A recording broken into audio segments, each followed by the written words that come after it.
അപ്പോൾ ഇനി ഒരു ഇലക്ഷൻ കാലഘട്ടം വരുമ്പോൾ നമ്മൾ ഒഴിച്ചുകൂടാൻ പറ്റാത്തൊരു കാര്യമുണ്ട്. അതിലേക്കാണ് ഇനി. അതായത് വോട്ടെടുപ്പ് കാലത്ത് കവലയിൽ പോയി നിൽക്കുന്നവരെ മാത്രം ആരും വായി നോട്ടക്കാർ എന്ന് വിളിക്കാറില്ല. പോയില്ലെങ്കിലാണ് പ്രശ്നം. അപ്പോൾ നമ്മൾ പോകുന്നു കവലപ്രസംഗത്തിലേക്ക്.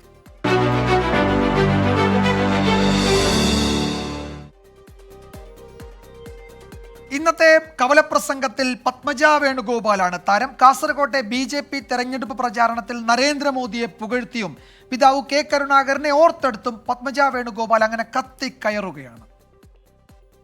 എന്തുകൊണ്ട് BJP? അതിനൊറ്റ ഉത്തരേ ഉള്ളൂ, മോദിജി. കാരണം എനിക്ക് ഒരു പാർട്ടി നന്നാവണമെങ്കിൽ നല്ലൊരു ലീഡർഷിപ്പ് വേണം. പണ്ട് കോൺഗ്രസ്സിലാണെങ്കിൽ ശ്രീ കെ കരുണാകരനെ പോലെയുള്ള അല്ലെങ്കിൽ AK അന്യനെ പോലെയുള്ള നേതാക്കളൊക്കെ ഉണ്ടായിരുന്നൊരു കാലം ഉണ്ടായിരുന്നു. പക്ഷേ കെ കരുണാകരനൊക്കെ ഈ പാർട്ടിയിൽ നിന്ന്, അദ്ദേഹം ഈ ഭൂമിയിൽ നിന്ന് പോയി. എൻ്റെ അച്ഛൻ വരെ ഈ പാർട്ടി വിട്ടു പോയി. അപ്പോൾ എത്ര കുത്ത് സഹിച്ചിട്ടാവണം പോണതെന്ന് ആലോചിച്ച് നോക്കൂ. അതുകൊണ്ട് എനിക്ക് നല്ല ആത്മവിശ്വാസമുണ്ട്, എൻ്റെ അച്ഛൻ എന്നെ അവിടെ ഇരുന്ന് അനുഗ്രഹിക്കുന്നുണ്ടാവും. എൻ്റെ മോളെ നീ ഇനിയെങ്കിലും രക്ഷപ്പെടും. അതുകൊണ്ട് അച്ഛൻ്റെ പേര് പറഞ്ഞ് ആരും എന്നോട് വർത്തമാനം പറയാൻ വരണ്ട.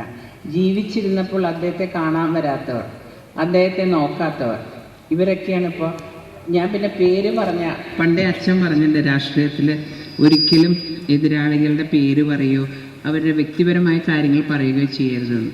അത് ഞാൻ ഇതുവരെ പാലിച്ചുകൊണ്ട് ഞാൻ പറയുന്നില്ല. പക്ഷേ ഈ വേറെ പാർട്ടിയിൽ പോയിട്ട് 3 പാർട്ടിയുടെ പ്രസിഡൻ്റൊക്കെ ആയിരുന്നവർ എന്നെ കുറ്റം പറയണ്ട. ഞാൻ അന്നും ഇന്നും ഒരു പാർട്ടിയിൽ നിന്നിട്ട് ആകെ ഞാൻ മാറിയത് ഈ പാർട്ടിയിലേക്ക് മാത്രമേ ഉള്ളൂ. അത് മരണം വരെ ഞാൻ അതിൽ നിൽക്കുകയും ചെയ്യും.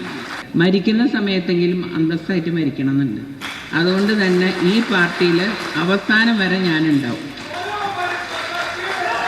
മോദിജിയിൽ ഞാൻ കണ്ട പ്രത്യേകത, അദ്ദേഹത്തിന് കുടുംബം എന്ന് പറയുന്നത് ഇന്ത്യ തന്നെയാണ്.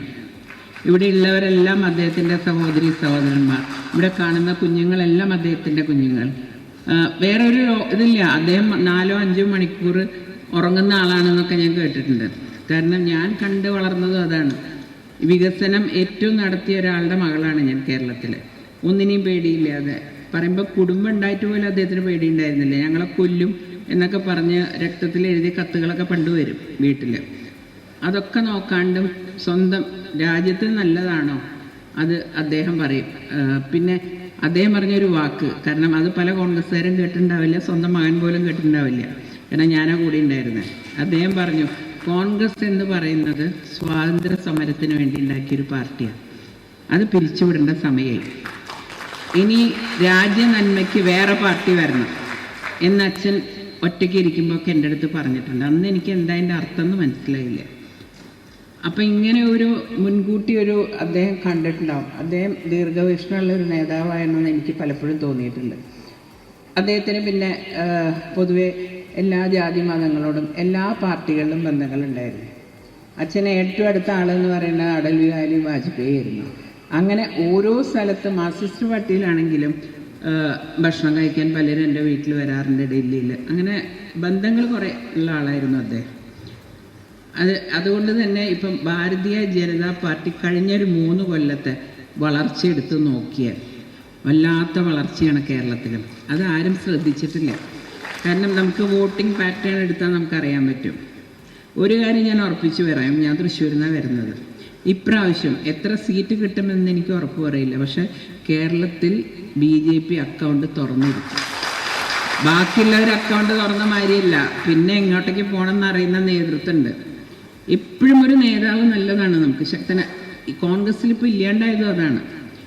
എനിക്ക് പ്രസ്ഥാനത്തിനോട് ദേഷ്യം വന്നിട്ടൊന്നുമല്ല ഞാൻ പറഞ്ഞത്. പക്ഷെ ഒരു കഴിവും ഇല്ലാണ്ട് ഈ സോഷ്യൽ മീഡിയയ്ക്കൂടെയും മണിയടിച്ചിട്ടും വരുന്ന കുറേ നേതാക്കളുണ്ട്, കുട്ടി നേതാക്കൾ.